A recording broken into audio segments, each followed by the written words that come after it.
hundreds of thousands of people invested in this meme coin rather. Trump himself is guaranteed to make money because he makes money on every single transaction that's carried out with that meme coin, and he's made this $1 billion plus, while probably 500,000 investors have actually lost money. It is a kind of little parable about Trump himself, about the way in which he's enriching himself through his office, but also rather tragically about the way in which the kind of, let's be honest, frankly, rather credulous, gullible people who go along end up losing money. This is a pattern in Trump's career. It's happened time and time and time again.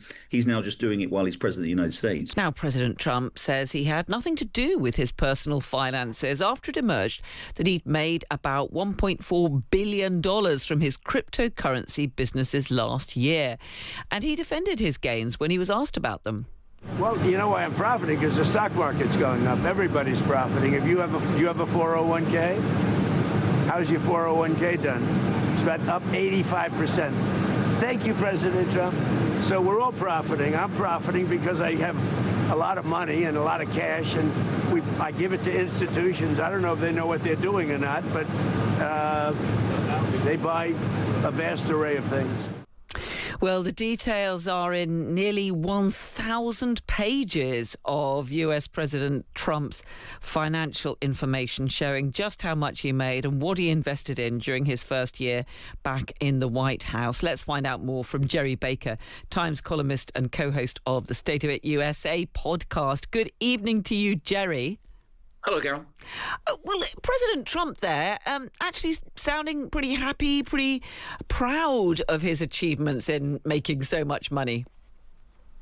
Yeah, of course, as so often with President Trump, what he said is not quite a reflection of the reality. Let's put it that way. Yeah, it is true that the stock market has gone up a lot in the United States in the last year and a half since he's been president. It's been going on up for a long time. It's been boosted heavily by AI companies. But this particular, where the president has made particularly large amounts of money, is with these crypto issues, which have been essentially the main one, the main way in which he's made money is, if you may recall, just before he became president, he issued one of these meme coins. We don't need to get into too much of the detail, but essentially they're kind of symbolic, almost sort of synthetic sort of investment that people issue, famous people can issue. And if you want to sort of be associated with that person, you think the value of that's purely speculative. If you think the value is going to go up, you can invest in it, and you can, if the value does go up, make money.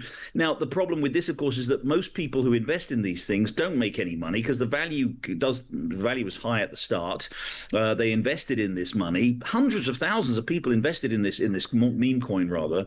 Trump himself is guaranteed to make money because he makes money on every single transaction that's carried out with that meme coin, and he's made this $1 billion plus, while probably 500,000 investors have actually lost money. It is a kind of little parable about Trump himself, about the way in which he's enriching himself through his office, but also rather tragically about the way in which the kind of, let's be honest, frankly, rather credulous, gullible people who go along end up losing money. This is a pattern in Trump's career. It's happened time and time and time again.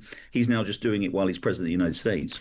Yeah, I mean, it doesn't seem as though President Trump has actually done anything wrong, anything that breaks the rules, does it? But one of the things that does seem to have emerged in these many, many pages of details is that you hear President Trump in one of these long, rambling news chats that he likes to have with the media, maybe saying what a brilliant company so-and-so is, and then you find out afterwards, when, of course, their value has soared up, that, oh, he invested in that just recently.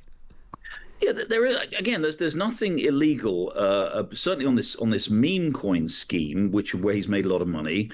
It really is a case of buyer beware, caveat emptor, because people do this. They issue these coins. They may attract some value. They may increase in value, as if you want to be sort of associated with that figure, that person. Trump did it. Melania issued one too. Then you hope that other people will buy. It's sort of a classic, classic speculative operation.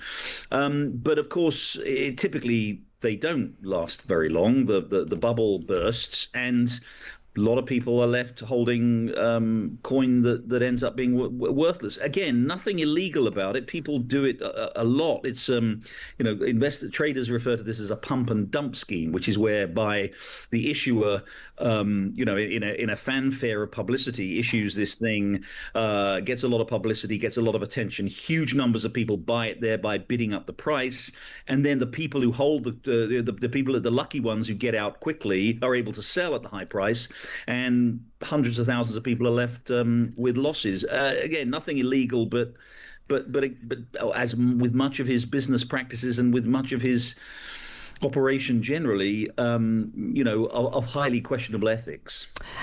Now, President Trump has had quite a setback this week with that ruling in the Supreme Court. We were talking about it on the program last night.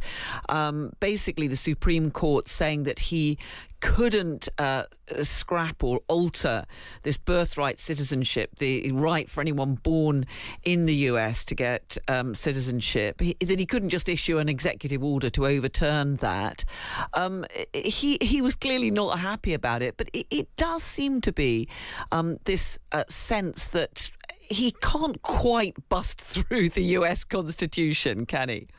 No, I think that's right. Look, this is the second major setback to his political agenda, to his policy agenda that he's had so far from the Supreme Court just this year alone. He's had others, minor ones, but two really big ones. Back earlier in the year, they ruled that his tariffs, the tariffs that he tried to impose without getting authorization from Congress, they said that was unconstitutional. And now, as you say, just this week, they have ruled his attempt to end birthright citizenship. This is the law, the 14th Amendment to the Constitution, which was passed 150 years ago, says that anyone born in the United States becomes a US citizen, with a few small exceptions. So you are literally, again, now a lot of people object to this, and it's not unreasonably. A lot of countries used to have this law, including Britain, but did away with it because it meant a lot of illegal immigrants who are here. If their child, they may be illegal, but if their child is born here, that child becomes a US citizen.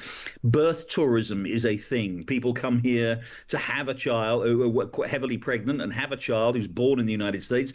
Then that person becomes the child becomes a US citizen, and then that enables them to do what's called chain migration, which is to bring in family members as a result. So it is, it is an open door for immigration. They say a lot of countries have banned it, but it is, unfortunately for the president and his supporters, it is in the Constitution. It's there, and the Supreme Court this week upheld the Constitution, said Trump's attempt basically to say, no, if you're not here legally, if you're not here on a proper visa, or you're not a US citizen, if you're born here, you don't become a US citizen. The Supreme Court rejected that, upheld the constitutional amendment, upheld the laws written by the constitutional amendment, and delivered him a really significant blow. And as you say, Carole, the idea sometimes that Trump is portrayed as this sort of authoritarian. I think he definitely has authoritarian instincts, but the US Constitution is a real thing. Courts are a real thing. Judges can block all kinds of stuff, and they have with President Trump, and they've done it again one of his most important signature issues.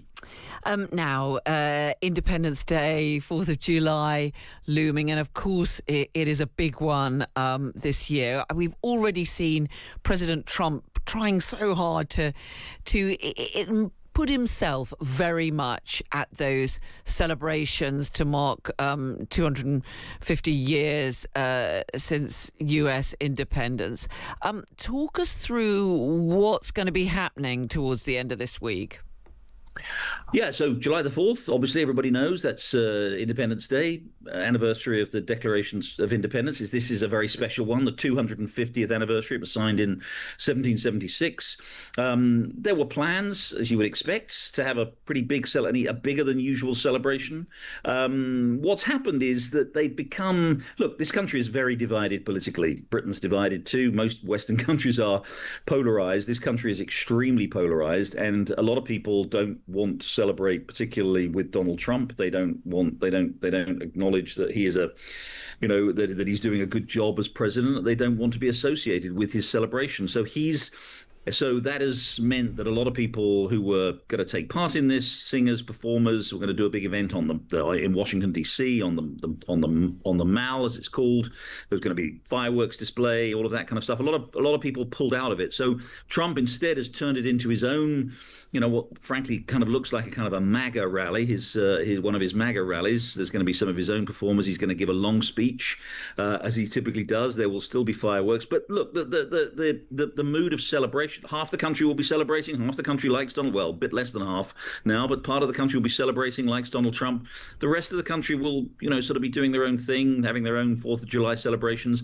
It's an indication of just how polarized and how divided the country has been. That I'm old enough to remember the 200th, the bicentennial in 1776, Carole, when the country came together. I wasn't here then, but the country came together in a moment of national unity to celebrate its history, to celebrate in what Americans view with some justification as its greatness. It's not going to be like that. It's going to be like everything today, unfortunately, in America. It's going to be a very partisan event. Half the country celebrating, half the country saying the country's on the road to perdition. So it's not going to be your typical July the 4th holiday. Gerry Baker, Times columnist, co-host of the State of It USA podcast. Great to have you with us. Thank you so much. Thank you. My pleasure. Thanks for having me.